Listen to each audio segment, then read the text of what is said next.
She's been the person who has really cemented the relationship with New York Community Bank Foundation, and, you know, as such has created herself and the foundation as long-term stakeholders and very valued partners for our organization.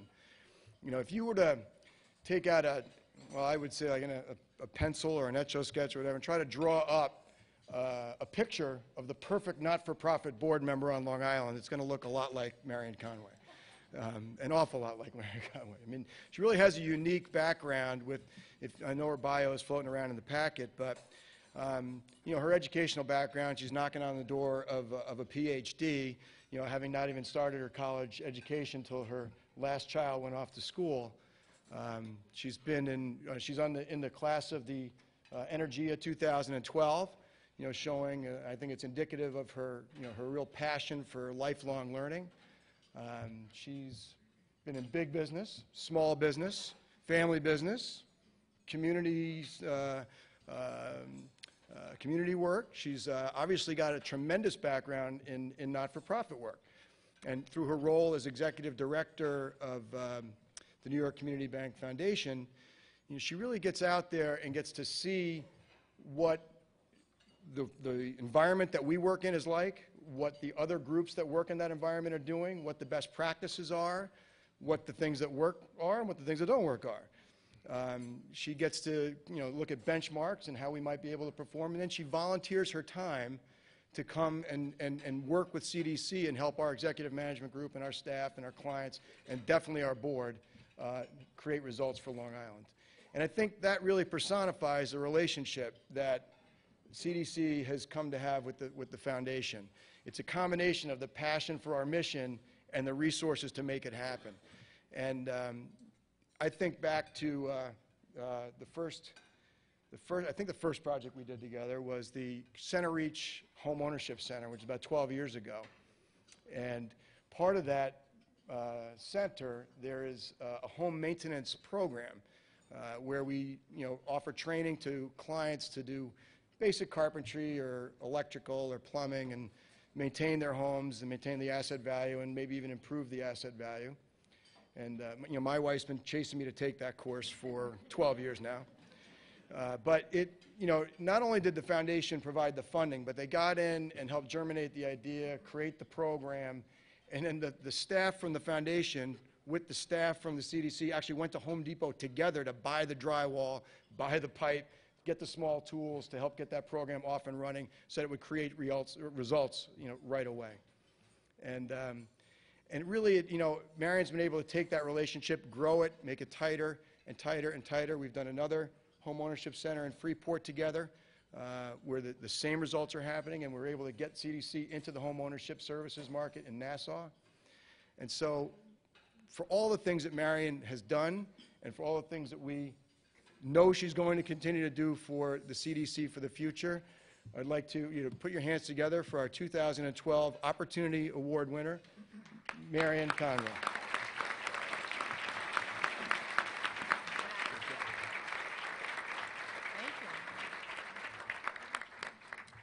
Thanks, Jim.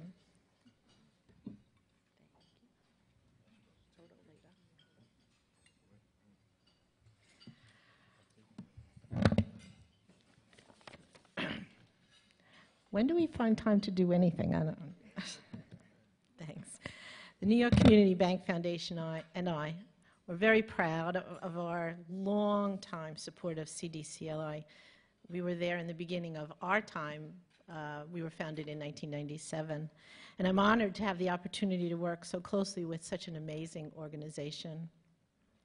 I need to thank Marianne and her staff and the committee and Lynn, I'm sad, Lynn's leaving, for the luncheon. They've done a terrific job, haven't they? Isn't this great? I'm grateful to my table of friends and colleagues for coming and putting up with me, my sidekick from the foundation, Cindy.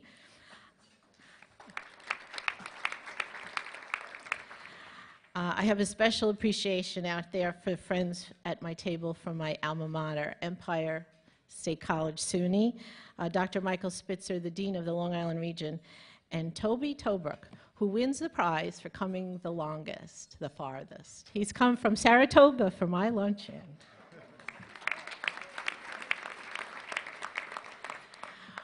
A little bit about me. When you do what I do, you really can't leave yourself at the door. So much of the nonprofits sort of live inside your soul, inside of you, and you take a piece of each nonprofit to the next place, and the next place, and the next place. And you also bring some of you to them. I have lived since I left my mother's house, first married, I've lived in 4 apartments. The first one was an apartment building for rentals in Clarksville, Tennessee, because the people around Fort Campbell, Kentucky, know that they need rental housing. So it was available, and my first husband was in the Army, and we had a nice 2-bedroom apartment, which isn't too shabby for a newlywed. And then I came back to Long Island. I have 3 apartments that are mother-daughters, and in case Wayne Horsley is taking notes, they are legal in the town of Babylon and incorporated village of Lindenhurst. My first one was downstairs, absentee landlord, which was a little shady in the town of Babylon. The second one was downstairs in incorporated village of Lindenhurst, legal. And then the third one, which I still live in, because now I'm the landlord. Well, my husband and I are the landlords. And we know, through all of this, that there isn't enough rental housing. And that's what I have inside me, and that's what I brought when I came to work for the foundation, and I came to work for CDC. I remember this. I have that apartment because I don't need that space, and somebody else does. It's so important, especially for startup young people here. So I'll leave you with this. This room is full of bankers, developers, supermen, real estate people. And we use words like investment, value added, underwater, multiple dwelling, profits, balance sheets, high density, transportation oriented.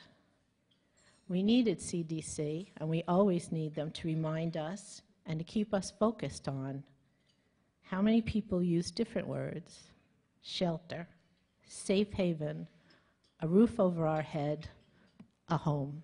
Thank you.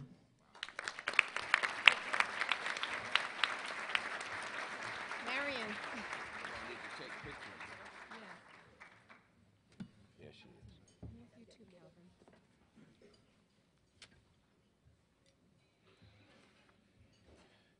Thank you, Marian Conway.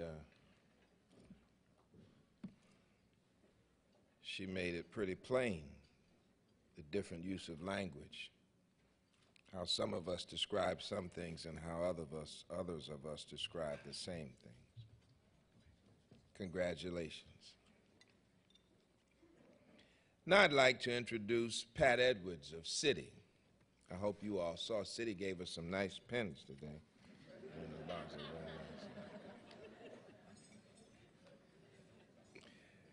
Pat Edwards joined Citibank in November of 1996 as a new business development officer and moved into the commercial markets not-for-profit financial group in November of 1998. In this role as a vice president relationship manager, Pat was responsible for identifying, developing, and cultivating new lending opportunities to middle market, not-for-profit organizations throughout the greater metropolitan area and Long Island. In January of 2004, she joined the Community Relations Group to serve as a liaison between community-based organizations and the bank, with a primary focus on affordable home ownership, community development, small business development, and financial education. In this short time, Pat has strategically identified and focused her efforts on strengthening existing partnerships with not-for-profit organizations. In June 2006, she was promoted to Community Relations Director for Queens County. And in January 2009, Pat was